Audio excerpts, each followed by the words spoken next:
Hello, everyone. This is Kat, and I am continuing to read Dick's Troubles and How He Met Them by Ruth Elliott. Last time we read chapters 1 through 3, and today I'm going to start with chapter 4.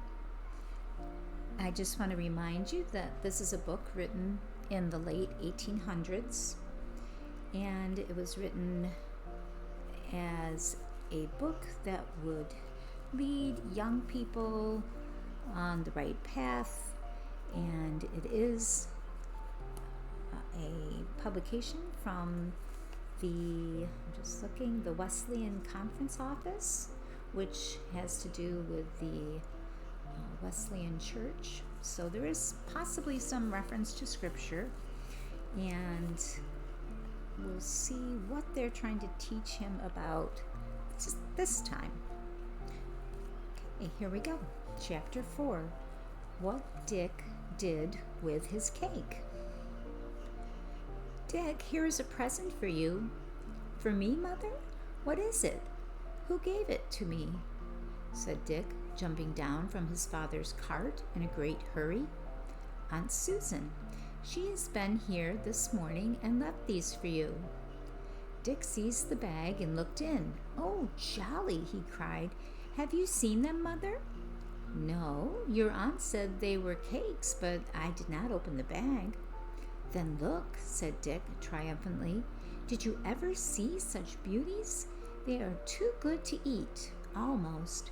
And he pulled out 2 small round cakes covered with pink and white sugar, and having a fringe of pink and white tissue paper round them. His mother smiled. Yes, they are very pretty, but I'm afraid that won't prevent their being eaten, Dick, she said.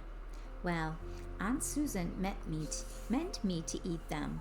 What a good thing the baby hasn't got any teeth. Why? Because he'd want one. Look, Mother, there's a piece of candied peel. Shall I pull off the paper and see if there are many currants? If you like. The cakes are your own. Dick drew his stool to his mother's feet and sat down.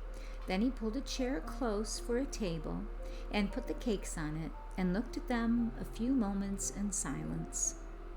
Mother, he said triumphantly, may I be a pastry cook when I am a man? What makes you want to be a pastry cook? Then I could always have sugar cakes, you know, and I'd make one for every day and for father and for baby, said generous Dick. I'd bake you bread too, Mother, and I'd make cakes for... No, I wouldn't make any for Robert. Why not? I don't like him now. He called me Dick Dare Nothing because I wouldn't jump the stream. I'll never make him a cake as long as I live. Who shall I make cakes for when I'm a pastry cook? For those who need them most, I should think, said his mother. Who does need nice things? Dick thought. Let me see, he said slowly. There's Lucy. She likes cakes, but she pushed me in the mud. I won't make her any. Jim likes cakes too, but... Here Dick stopped. But what? Asked his mother. Mother, Jim doesn't always get any dinner. He told me so. Poor little fellow. When did he tell you? Yesterday. I ran in to show him the whistle I'd made. Why didn't his mother get him dinners every day? She is very poor. She works hard, but she doesn't get much money. Didn't Jim have any dinner yesterday? No, he was crying, and I asked him what was the matter. He said he was hungry. He says he's so often hungry. So am I. Yes, but when you are hungry, you can get something to eat. That makes all the difference. Why didn't you tell me before? I forgot, said Dick. When I'm a man, I'll make him some sugar cakes. And in the meantime, he's to do without. Suppose he dies before you're a man, Dick. Oh, but he won't, said Dick, intent upon counting the currants. I think this is most likely he will. But why? He isn't worse. He's always ill. I know, and that is why. He is so ill that a very little will make him worse, and then he'll die. What makes him ill? Asked Dick with interest. His sister let him fall when he was a baby, and his spine was injured.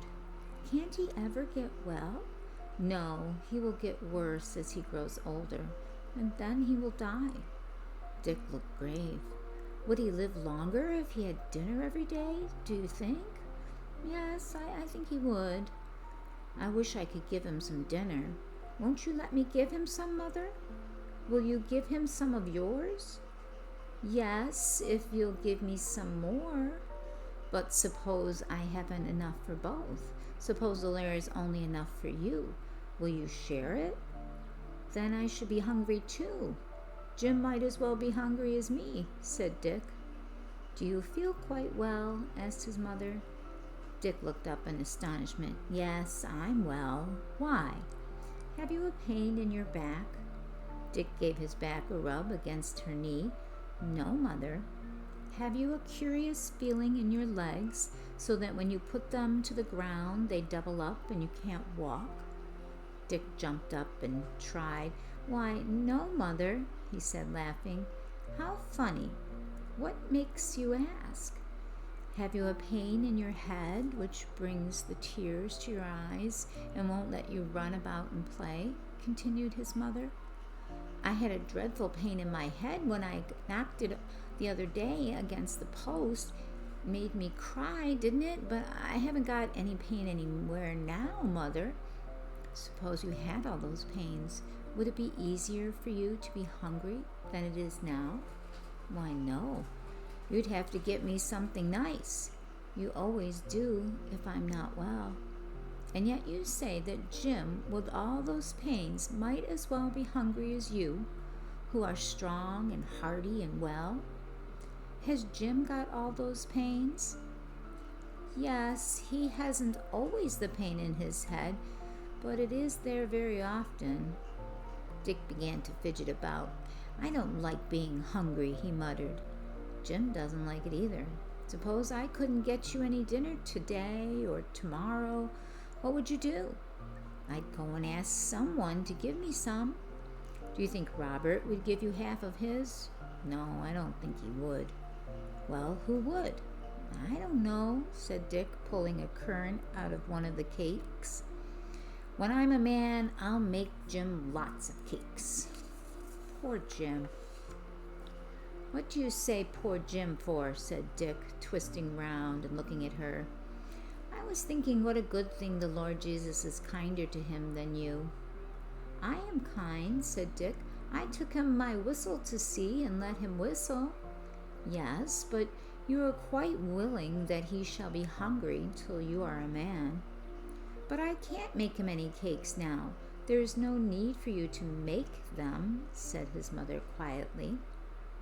I don't want to give him these, said Dick, half crying. Aunt Susan gave them to me to eat. And who gave them to Aunt Susan? She bought them, I expect, didn't she? Why didn't she eat them herself? Dick looked down. 'Cause she was kind and brought them for me, he said in a low tone. Has Jim got a kind aunt to bring him anything nice? Dick shook his head. No one ever gives him anything very nice now. Miss Reese used to take him things, but she's gone away. Mrs. Marner did not speak, but went on with her work. Dick did not like her to be quiet. Why don't you talk, Mother? He said. Are you cross with me? Not cross. I'm thinking. What about me? Yes, and Jim. I was wondering how I should feel if my little boy were like Jim. Suppose you had to lie always on a couch and couldn't run and play. Try and fancy it, Dick. I am trying, said Dick. I should cry all day and all night. And suppose I couldn't get you enough to eat, and you were hungry as well as ill. How would you feel then? I should cry harder, said Dick, whose tears were generally pretty quick to come. And suppose Robert came to see you and told you that his aunt had given him 2 beautiful cakes, all covered with pink and white sugar, and he was going to eat them every bit himself and wouldn't give you a crumb. Greedy thing, said Dick indignantly, forgetting all about himself and Jim. Wouldn't he be a greedy, selfish old thing, Mother? I'm afraid he would, said his mother, soberly. And then Dick's conscience spoke. I'm going out to play, he said, jumping up. Where shall I put my cakes? In the cupboard, replied his mother. And Dick got on a chair and hid them in a corner and then ran out. He went down the lane and across the field and stopped at a little cottage. The door was open and he went in. On a couch by the window was a little boy about 7 years old, Dick's own age, but he wasn't a bit like Dick. He was pale and ill-looking and so thin. Jim, said Dick, have you got a pain in your back? Yes, said Jim. I most always have. Can you put your feet on the ground without your legs doubling up so? And Dick pretended he was lame and couldn't walk. I can't walk at all, said Jim. And have you got a bad pain in your head that makes you cry? Went on Dick eagerly. Not now. I had yesterday. Dick stood and looked at him in silence. Isn't it dreadful? He said at last. It's very bad, said Jim, winking back 2 big tears. Does anyone ever give you cakes? Said Dick. Round currant cakes, you know, all covered with beautiful pink and white sugar, with a lot of pink and white fringe round. I never saw cakes like that, replied Jim. Have you? Dick nodded several times. Such beauties, he said. Would you like to have a bit of one? Jim's face lit up. Oh, wouldn't I just, he exclaimed. Have you got one, Dick? Not here. I've got one at home, and you shall have half. I'll go and fetch it. He rushed off, and in a very few minutes dashed full speed into the room where his mother was still sitting at work. Mother, I'm going to take one of my cakes down to Jim and go halves. He says he's never seen a cake covered with pink and white sugar. His mother smiled. I think you will like your half cake better than a whole one, dear. Why? Asked Dick, pulling a chair to the cupboard. I'll tell you afterwards. Go now and notice how the cake tastes, and if Jim is pleased. So Dick ran off with the cake. Jim told him where to find a knife, and he cut it carefully in half, as equally as possible. There, he said. Now, Jim, which will you have? One half had a large piece of candied peel sticking out, and he watched it anxiously. He hoped Jim wouldn't take that. And Jim did not. He took the other half, and Dick seized the candied peel. Hurrah, he said. I've got the candied peel. You didn't see it, did you, Jim? Yes, I did, said Jim. But you ought to have the candied peel, 'cause it's your cake. I'll leave it to the last, said Dick, putting it carefully down. It did not take them long to eat their cake. Dick was done first, and he sat and watched Jim. How slow you are, he said. I want to make it last a long time, replied Jim, carefully picking up a crumb. It's such a jolly cake. Mother told me to see if you were pleased. Are you pleased? Yes, I am. I like you, Dick. Are you hungry now? Not so bad as I was, but I believe I could eat 6 cakes now. So could I. I'm going to be a pastry cook when I'm a man, and then I'll make you lots, Jim, said Dick generously. He stayed talking to Jim a little while and then went home. Well, said his mother, was Jim pleased? I should think he was. He isn't so hungry now, Mother. And how did your half taste? Oh, splendid. There was such a big lump of candy peel in it. Don't you wish you had eaten all the cake yourself? Dick opened his eyes. Why, no, Mother. I'm glad I gave Jim half. He liked it so. And so would you have liked the whole. I'd rather give Jim half. He was hungry, said Dick. I wonder whether Jesus, when he was a little boy, gave his nice things away. Do you think he did, Mother? Oh, I'm sure he did. Don't you remember what he says about giving? It is more blessed to give than to receive. Do you think that's true, Dick? It's nice to give, replied Dick. I wish I could give Jim lots of things. Can't you think of something else to give him? I didn't tell you to give him half your cake. What made you do it? I thought how I should feel if I had all those pains and was hungry too. And I was angry with Robert because I thought he wouldn't give me any cake if he had some, said Dick, not quite knowing how to explain himself. And so you thought you would not be a selfish little boy? Yes, said Dick. I am glad, and someone else is glad too. Do you know who it is I mean? Jesus, said Dick. Yes, he is always glad when he sees you kind and unselfish. I like being kind and unselfish. The kinder you are, the happier you'll be, said his mother. I have often told you so, and now you find out for yourself. Dick went to bed feeling very satisfied with himself. I've been kind and unselfish, he thought, and I've got a whole cake to eat tomorrow. Before he went to school the next day, his mother called him. My little boy mustn't forget that one kind action is not enough for always, she said. The Bible says that Jesus went about doing good. That means being kind. He was always kind. Oh, but I can't be kind every day, cried Dick, looking rather cross. Suppose I say I can't be kind every day. Suppose I'm kind one day and unkind the next. But you are my mother. All mothers are kind. There are a great many mothers who are very unkind to their children. I could tell you of mothers who throw their little children into the river to be drowned. Is Mrs. Wood kind to her boys? No, she beats them, said Dick. She is a wicked woman, they say.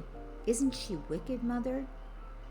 I'm afraid she hasn't learned all the Bible lessons. Now run to school and remember that it is better to give than to take. Dick ran off with his books. He was early for school, and instead of joining the boys in a game, he sat on a gate and thought. I want to eat my cake myself, but if I do, I shan't be kind and unselfish.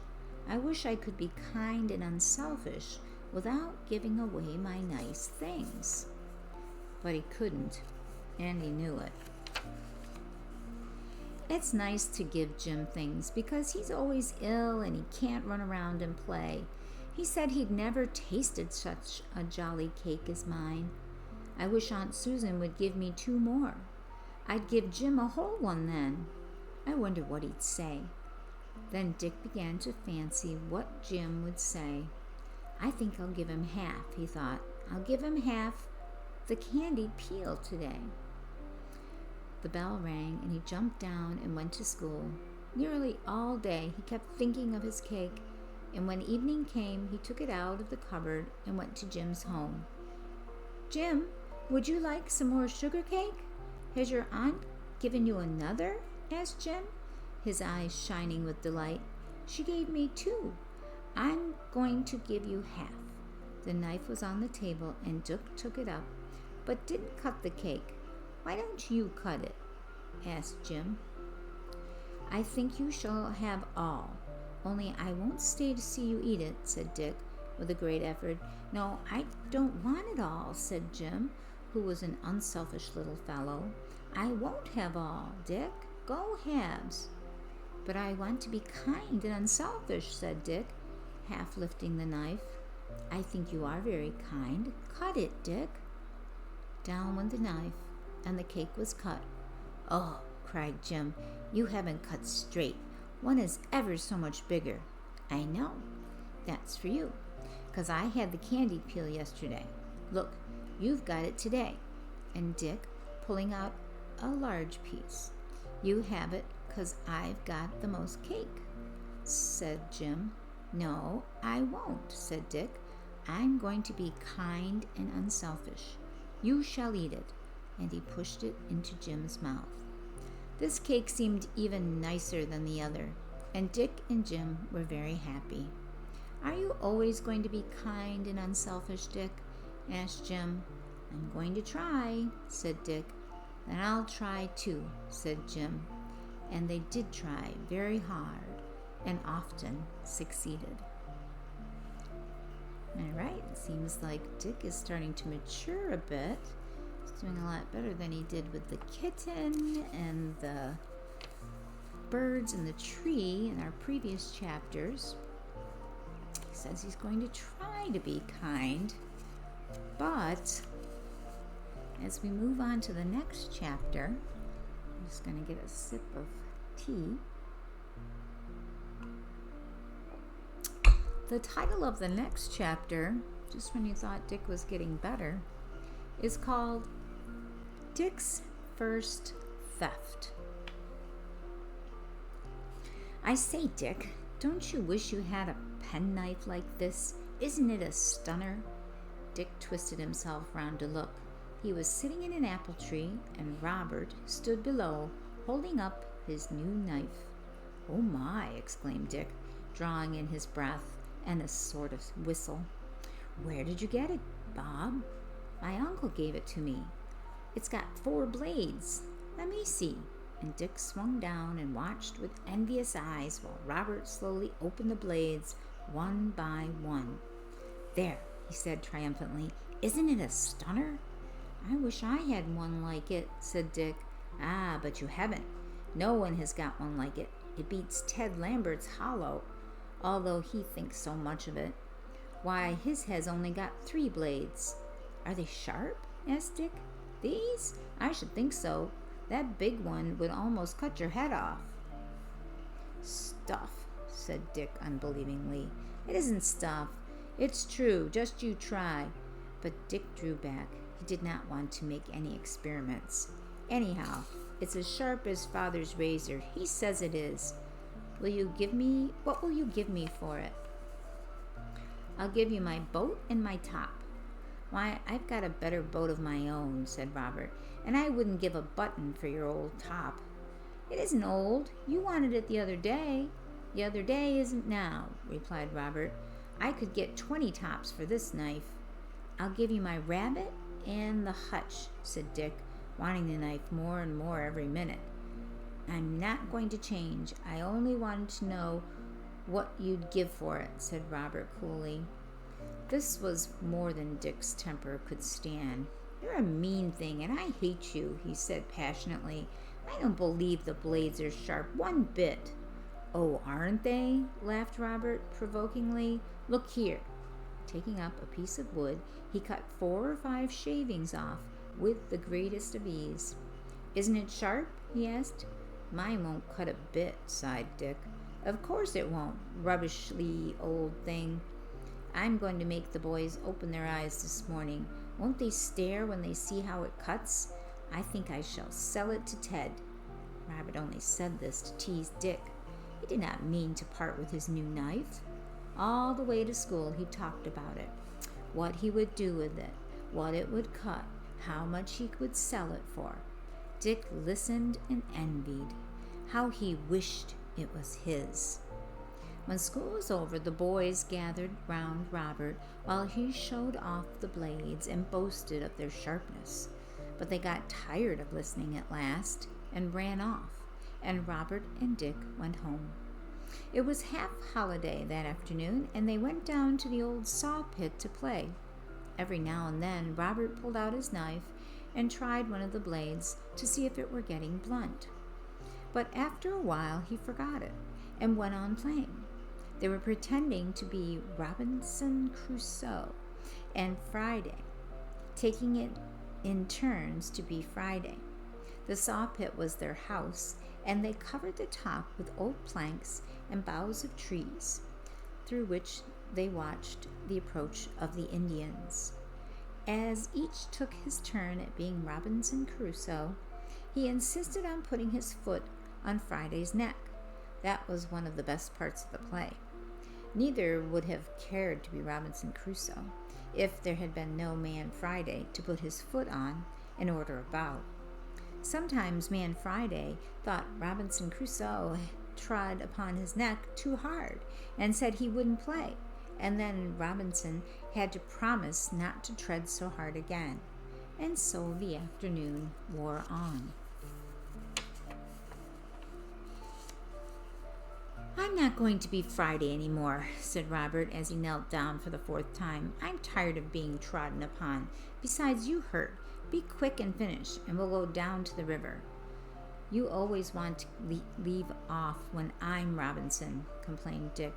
"It isn't fair." "Well, look sharp then," said Robert, giving a lurch forward and standing on his head. As he dropped to his knees again, something fell out of his pocket. He did not see it, but Dick did. It was the penknife. It fell on the soft sawdust, and in a moment a quick little foot trotted out of sight. The game was soon finished, and the boys left the woodyard and went to the river, where they stayed till tea time. Then they went home. Robert had forgotten his knife, but Dick knew that he would soon remember and find out his loss. At the gate they parted, and Robert went on to his home, which was just round the corner. The moment he was out of sight, Dick turned and ran back to the woodyard as fast as he could. Breathless with the running, he jumped into the pit and went down on his hands and knees. Yes, there was the knife. He could scarcely believe it was really the same, but there was no time to stop and examine it. He must get back before Robert found out his loss. Putting it in his pocket, he raced back and got safely in before his father came in to tea. Now, where was he to hide it? And that was the question. It felt very heavy in his pocket, and he wanted to take it out. He went upstairs and slipped it in the first place he could think of, which was a hole in the floor. Then he went down to tea. "Where have you been all afternoon, Dick?" asked his mother, and she poured out the tea. "Oh, down by the river," said Dick, looking into his cup. He was afraid to say in the woodyard. Mrs. Marner asked no more questions, but began to cut him some bread and butter. But somehow Dick didn't feel hungry. He tried to eat, but he did not care for his tea at all.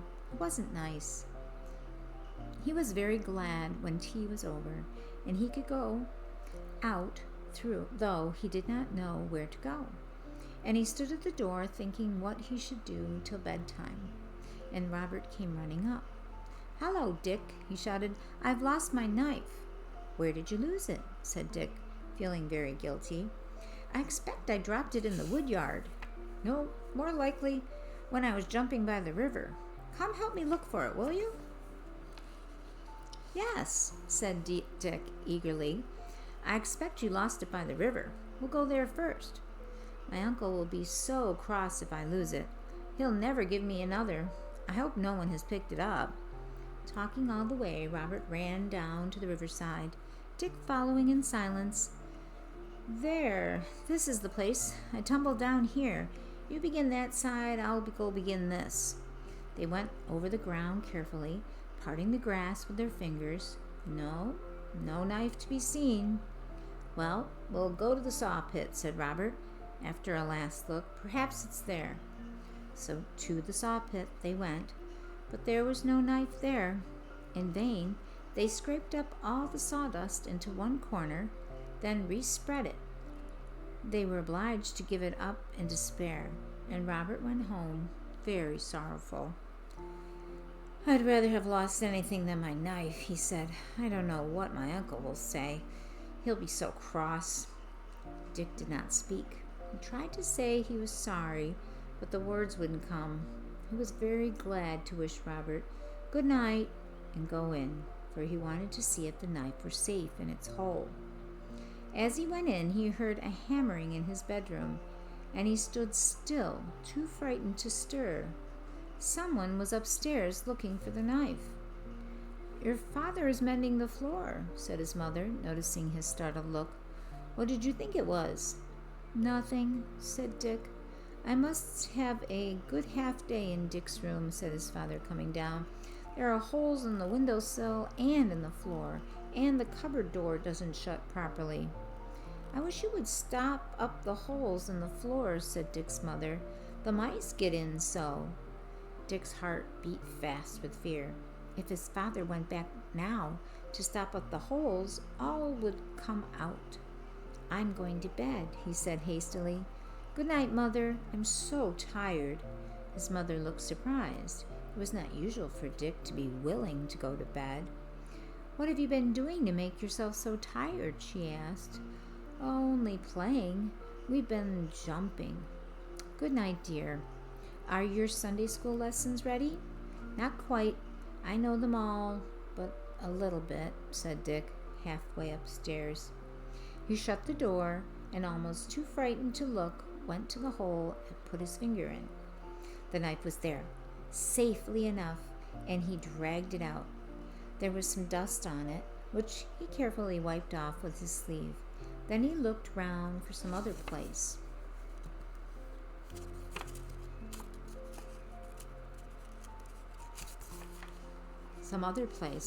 Which to hide it. He was afraid to put it back in the hole, for it was just possible his father might come up before he was awake the next morning. He forgot that it would be Sunday. On the windowsill was a very large geranium in a very small pot. It was Dick's own property, and as he looked at it, the thought came, I can hide the knife down among the roots. It seemed just the place for it, and carefully wrapping it in a piece of paper to prevent the earth from getting it in between the blades, he made a hole in the earth, first pouring water on it to make it soft, and then pushed it right down until it touched the pot. Then he covered it up, and pressing the earth down over it, went to bed, feeling a little safer. All the next day, he shunned Robert. Instead of waiting to go to school with him, he ran off as soon as he had finished his breakfast. They were not in the same class, so they did not meet in the school, and as soon as chapel was over, Dick ran home. Half a dozen times, at least, he crept upstairs and, pushing his finger into the soft earth to feel if the knife were still in its hiding place. In the evening, he stayed at home to take care of the baby while his mother went to chapel. While he was sitting on the doorstep, he heard Robert's voice in the lane, and the sudden fear seized him. Suppose someone had seen him in the woodyard when he was to fetch the knife, and had told Robert. Taking the baby in his arms, he ran out of the back door, down the garden to the woodhouse, where he shut himself in and hid behind a heap of faggots. Every minute he expected to hear Robert's voice saying, Where's my knife? You've stolen it. And his heart beat fast with fear. But an hour passed, and still Robert did not come. In a short time his father and mother would be home from chapel, and he dared not stay any longer in the woodhouse. The baby was fast asleep, and he put it in the cradle and got his hymn book and sat down to read.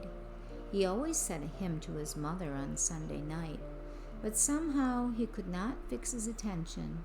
Instead of saying, I'm a little pilgrim and a stranger here, though this world is pleasant, sin is always near, he kept repeating, Thou shalt not steal. Then he began to think about Jim Somers, who stole his master's money and was taken to prison, and he got so frightened that he began to cry very quietly behind the book.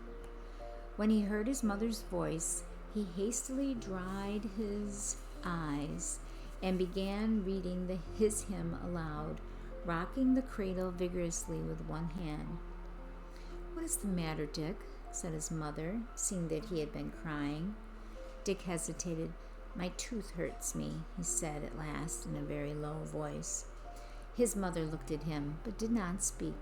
She knew that there was something wrong, but waited for Dick to tell her without questioning. The next day at school, Dick lost his place.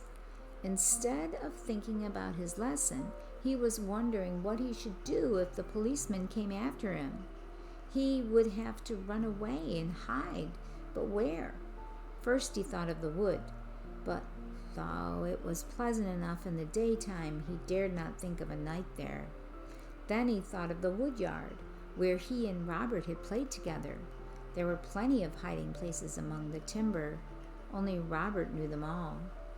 No wonder he lost his place in the class. At last school was over, and he raced home at full speed. "Have you and Robert quarreled?" asked his mother. "No. Why?" "Because you used to be such friends, always together, and now you go to school and come home alone." "He stopped to play," said Dick. "I didn't want to play." Mrs. Marner went out into the kitchen, and Dick ran upstairs. He pushed open his door and went in, but suddenly stopped short. Where was the geranium? It was gone from the window. Dick's first thought was that Robert had found it out, but as he stood gazing with frightened eyes, he noticed the windowsill was wet and clean, and then he knew that his mother had taken the flower pot away. He went downstairs very slowly and found his mother busy washing. "Mother," he said, hanging down his head, "where is my geranium?" "In the garden. How many times have I told you to take it out of that little pot, Dick? The poor flower was dying. Go and put it in the ground, or else in a larger pot at once." Dick drew a deep breath of relief. She did not know about the knife after all. He planted the geranium and then went to his hiding place behind the faggots to determine what to do with the knife. Oh, how he wished he had never touched it. It didn't seem half such a nice knife as he had thought it. The handle was ugly, and the blades didn't look sharp. "I wish the old thing was back in the saw pit," he thought crossly. "I hate this old knife." But wishing would not put it back, and after a little thought, he dug a little hole in the corner of the woodshed and buried it out of sight. Then he went out and tried to forget it, but couldn't. At dinner time, his mother asked what he had been doing, and he was just on the point of saying burying the penknife, but he stopped in time and said, "Playing." All that afternoon he was very unhappy. If he saw two of the boys whispering together, he thought they were talking about the penknife, and when the master spoke suddenly to him, he turned quite pale. After tea, he went to the farm for his mother, and when he came back, he heard voices talking in the front room. One was Robert's mother, the other he did not recognize. He stood outside for a moment and listened. "When a boy once begins to go wrong," said the strange voice, "there's no knowing where he'll stop." It was quite enough for Dick. They knew all about it, and now he must go to prison. Not waiting to hear any more, he ran to the woodshed and began to dig up the knife with his fingers.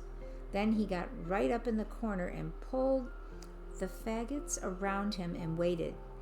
By and by he heard his mother call, "Dick," but he did not answer. She came nearly to the shed and called again and then went back. "Oh dear," sobbed Dick, "what shall I do?" He heard his father's voice in the garden, and presently he called, "Dick," but still Dick dared not speak. He began to get hungry, and he knew that they were having supper indoors. "I shall be starved to death," he sobbed. "I shall die out here." And the thought was so very dreadful that he began to cry aloud. And while he was crying and rubbing his eyes, someone was quietly moving the faggots. "Dick, what are you doing here?" "Oh, mother, mother," sobbed Dick, looking up into her astonished face. "I've been so naughty. You won't let them take me to prison, will you? Here's the knife." And he held it up in a very shaky little hand.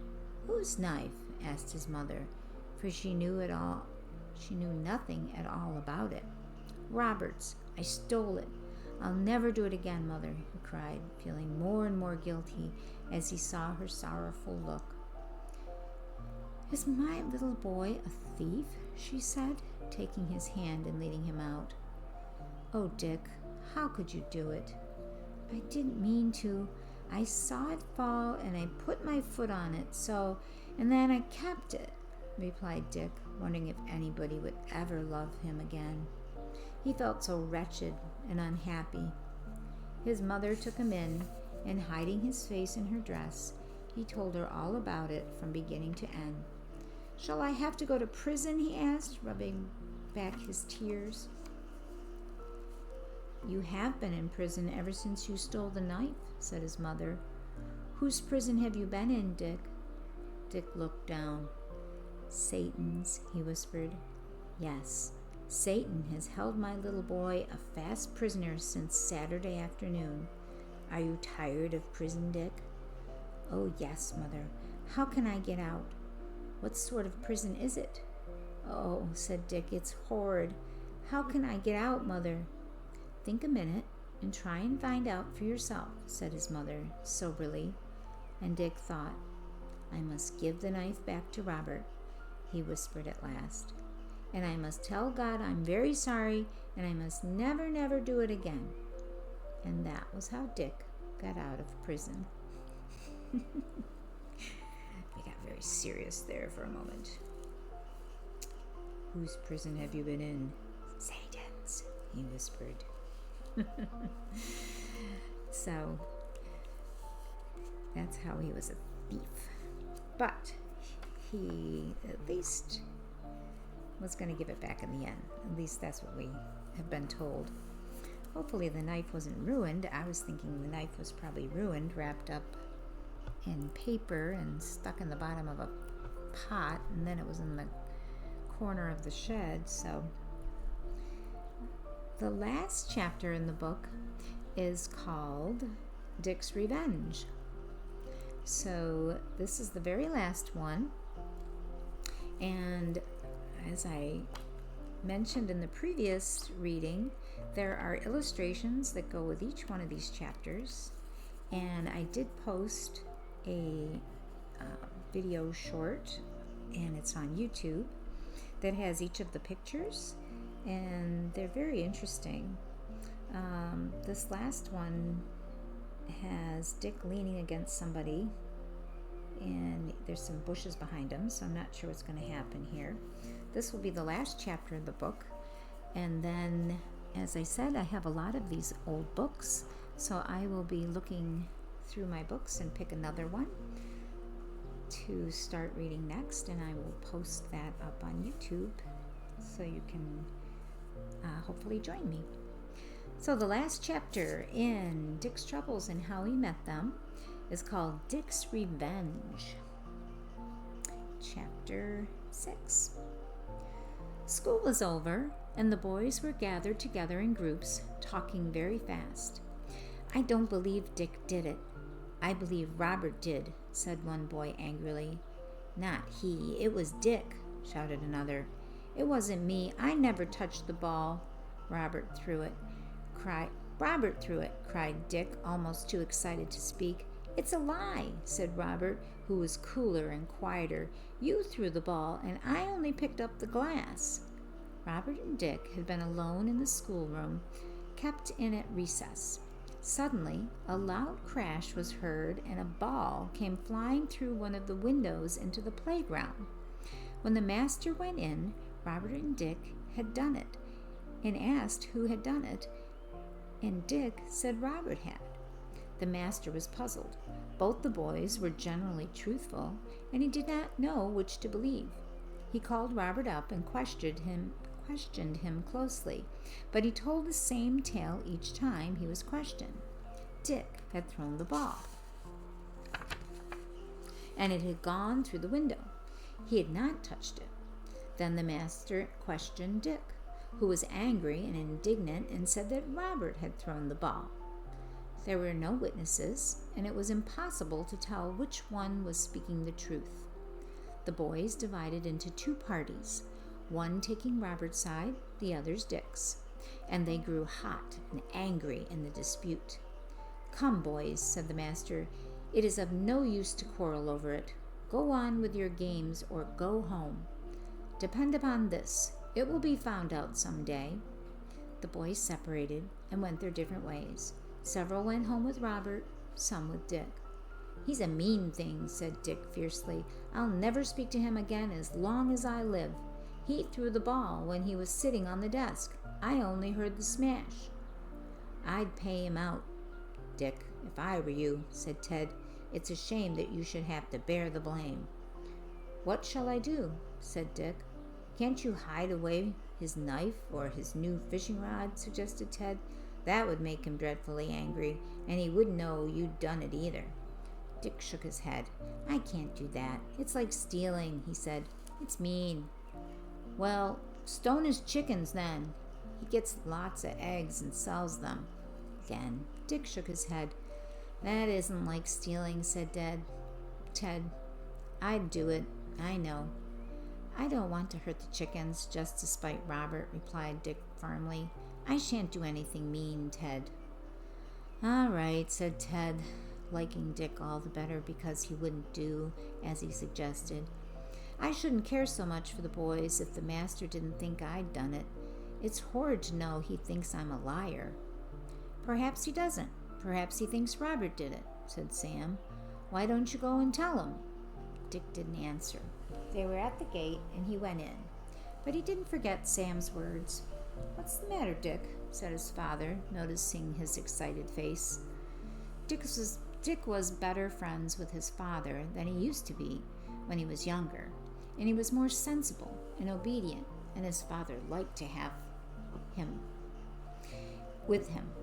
He told him all about the broken glass, and his mother stopped to listen. "What am I to do, Father?" he asked as he wound up. "Sam said I ought to go and tell the master all about it and ask him not to think I'm a liar."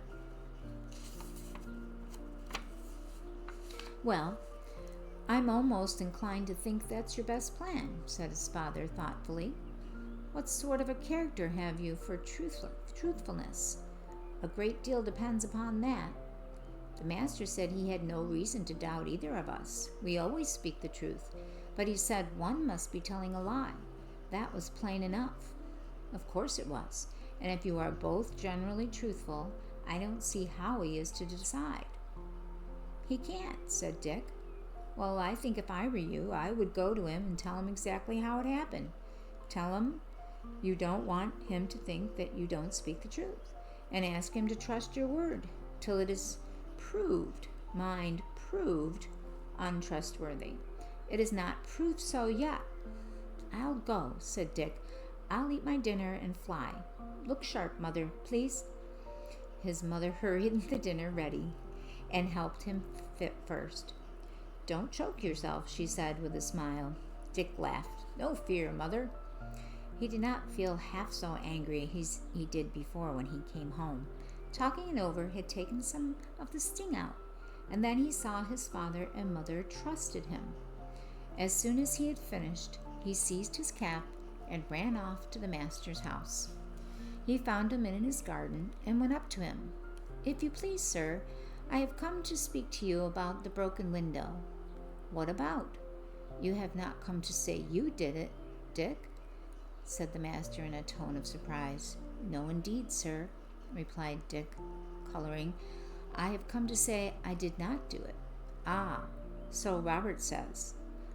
"Well, sir, I can't prove my word, but you can't prove that I've told a lie." "No, that's true, but I cannot believe that you are both speaking the truth. One must be telling a lie." The master smiled as he spoke, and Dick took courage. "Yes, one must, of course, sir. I only ask you not to think I'm untruthful till it is proved." "Well," said the master after a pause, "I believe it will be proved one way or the other before very long. I cannot say I will think you are telling the truth, because that will be binding myself to think Robert untruthful, and that will not be fair." "No, sir, I know that, but I don't want you to distrust me." "I will not distrust you. I will trust your word till it's proved untrustworthy. Will that satisfy you?" "Yes, sir," said Dick gladly. "That is all I want." He ran off, feeling very much lighter-hearted than before. If the master trusted him, he could wait and see what time would bring. He did not care so much for the boys.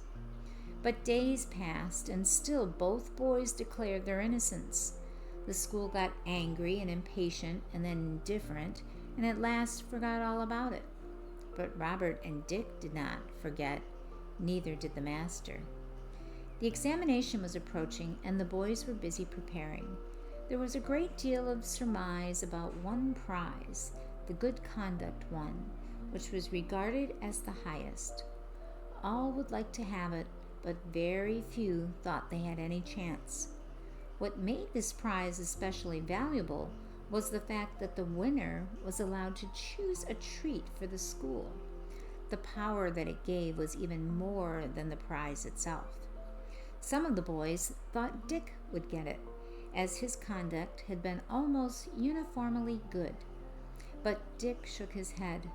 "There is no chance for me as long as Robert says I broke the window. If it were not for that, I might," he said to his mother. "It is a great shame. I stand a fair chance, but for that." "I'm sorry, Dick. I should like you to have the prize, but don't let the loss of it make you revengeful, my boy. I would far rather see you take Robert's injury quietly and without malice than see you take the prize." "I'll try, Mother," said poor Dick with a sigh, "but it's very hard work." It was hard work to see Robert going on as coolly as if nothing had happened, and it was hard to know that, be as good as he might, there was no chance of the prize. The week before the examination, a subject was given for the boys to write a short essay upon. Only those who chose competed. No one was forced to write. "Are you going to try, Dick?" asked one of the boys. "Yes," said Dick. "If I can't get the good conduct prize, I may get this, perhaps. At any rate, I shall have a try." He did not feel very sure of getting it, for there were several in his class who could write and compose better than he. Robert was trying, and he was rather afraid of him. Still, he did his utmost and sent him his essay, written in his best style. "Do you think you'll get the prize, Dick?" asked his mother when he went home. "No, I don't. Ted tells me that he has seen Robert's, and it's ever so much better than mine. Mother, I'd rather anyone got it than Robert. Ted may not be a good judge." "Oh, yes, he is," replied Dick doubtfully. "He can tell anything of that sort. He is in the first class, you know." "Well, I'm afraid poor Robert won't enjoy any prize very much." "Why not, Mother?" "Because he has an accusing conscience," replied his mother quietly. "Did you ever hear of anyone being happy with an accusing conscience?" "No, I suppose not. But he'll soon forget that." "Not so soon as you think, perhaps. You need not grudge Robert his prize. You will have a lighter heart than he will ever have, after all." "That's all very well," grumbled Dick. "I shouldn't grudge him this one if he hadn't taken away my chance for the other." Feeling very cross and out of temper, he went into the garden to chop wood. It was a long garden, and Robert's window looked out on it. As he chopped, he glanced up. The window was open, but he knew Robert was not there, for he had seen him pass on his way to the village. "I suppose he's gone to take his essay," he thought. "I wonder if it's better than mine." The wind was very high, and as he thought, a sudden gust swept past, shaking the boughs of the trees and loosening the apples and unripe pears. It took Dick's cap off, and as he rushed after it, something white fluttering down from Robert's window and lodged on a gooseberry bush. Having caught his cap, Dick turned to the bush and picked up the paper. It was a carefully folded, tied, and on it was written, "Essay by Robert Runcorn." "My word," exclaimed Dick, "it's the essay." He looked up to the window, half expecting to see Robert's head, but no one was there. "Well, if this doesn't beat anything. It seems if it had come on purpose," he said to himself. "You are in my power now, Master Robert, and I can pay you out for that lie if I like." Taking the essay with him, he went to his favorite corner in the woodshed, and untying the string, read it from beginning to end. As he read, his heart sank. It was better, very much better than his. He could not imagine why he had not said the same things. The wonder was that he had not thought of them too. When he had finished, he refolded it, tied it, and then put his head down on his hand to think. "If I give that essay back to Robert, he'll get the prize. That is pretty well certain. Ted has seen most of the second-class essays, and he says this is the best. Shall I give it to him?" It was a great temptation. Page won't turn. "If I hide it or burn it, no one will ever know, and it will only be justice. He has taken away my chance of the good conduct prize, so I have the right to take away his chance of this one." It was curious reasoning, and Dick did not feel satisfied with it at all, although he tried hard to persuade himself it was the only just and right thing to do. The more he thought, the worse it seemed. "It's stealing, and it's mean," his better self would say, no matter how he tried to quiet it. "You've no more right to keep Robert's essay than you have to take his coat or cap. If you keep it, you will be a thief." "But I haven't stolen it," said Dick, half loud. "It fell into the garden, and I picked it up. That was all. I wouldn't have gone to his room and taken it. He had no business to leave it on the window sill."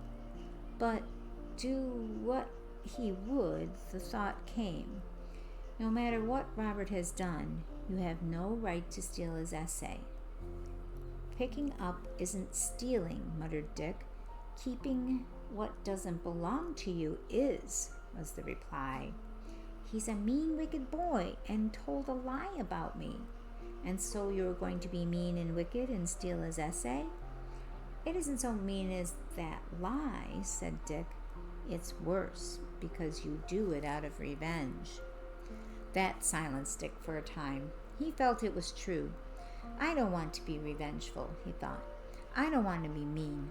Father says he hates meanness. I wonder what he'd say if he knew I had his essay." But he didn't really wonder.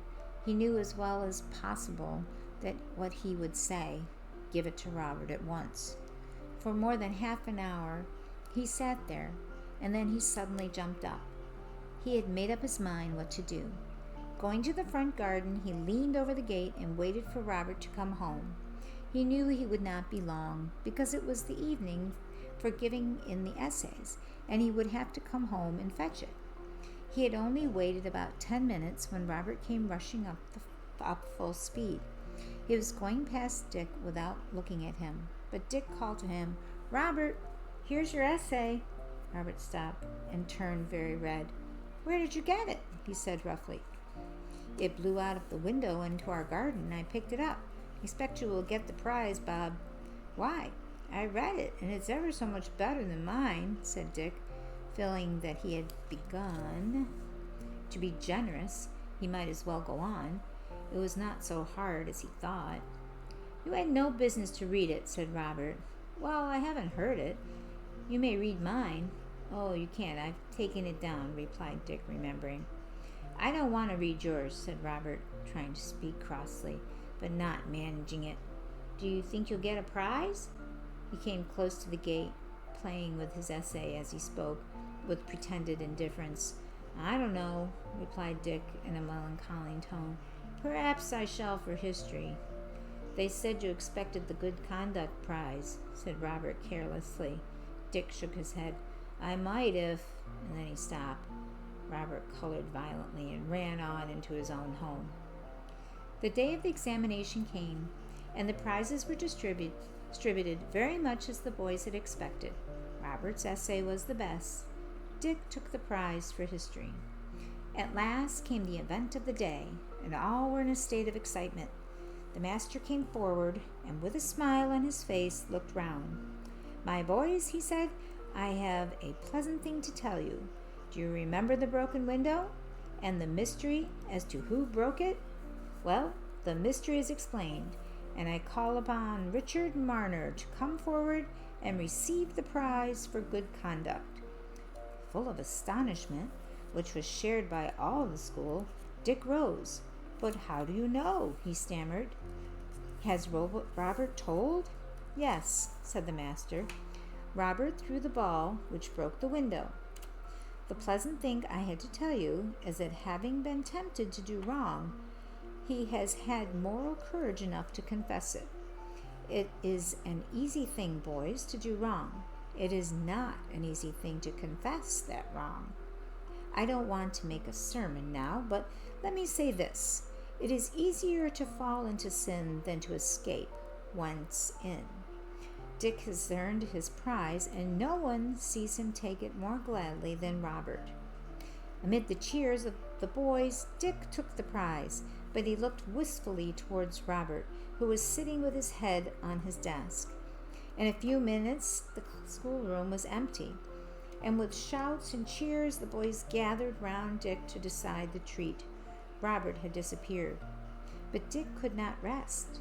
Leaving the boys to talk it over, he ran after his old playfellow and found him in a lonely corner by himself. "Come on, Robert," he said eagerly. "We're waiting for you. It was good of you to tell." "No, it wasn't," replied Robert. "It was good of you to give me back my essay." "I wonder you did. I didn't deserve it." "Was it that made you tell?" said Dick. "Yes, it made me more sorry than anything, Dick." "Hurrah!" shouted Dick. "I'm glad, now that I gave it to you. I didn't want to. Come along, Bob. We'll forget everything but the treat." But Robert could not forget quite so easily. In fact, he never forgot it, and it was a lesson for life. The end. So, I guess in the end, Dick's revenge was that he didn't ruin everything for Robert, and then Robert confessed that he did, in fact, throw the ball through the window. I was waiting to see if there might be a twist there where Dick would say, "Thanks for saying that, even though it wasn't really true. I threw the ball." But I guess not. So that is the end of the book. As you see, it kind of progresses. You can tell he's gotten a little bit older. You can kind of see it in some of the illustrations, if you look at those, that he's getting older through the book. At one point he said he was 7. Now he's at the end of the school year. Has the same friends throughout: Robert, Ted, Jim, and I just noticed that there's another small animal in the picture with Jim, but it's not the kitten, but the dog does appear in a couple of them. So anyways, that's the end of the book. I hope you enjoyed it. I have a variety of these type of books. I do like ones that have some animals, particularly cats. So I'll be checking the shelf and picking out something new. Have a good night or a good day. See you next time.